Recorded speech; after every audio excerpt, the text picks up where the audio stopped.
In the Lumbini Gardens under a celestial canvas, Queen Maya finds solace beneath a sal tree. A vision of the elephant emerges descending from the heavens, its trunk cradles a lotus bud.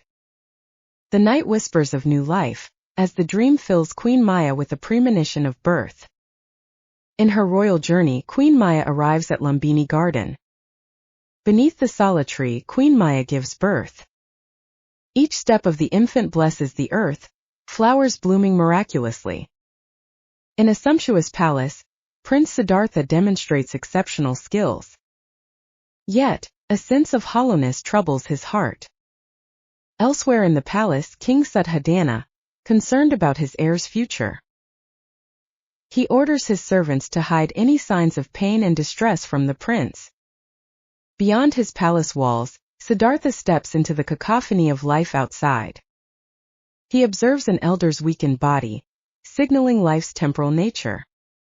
The sight tugs at Siddhartha's heart, heavy with unspoken questions. An ascetic's solemn renunciation amidst life's fervor stirs a profound realization within Siddhartha. It propels him toward seeking a deeper understanding of life.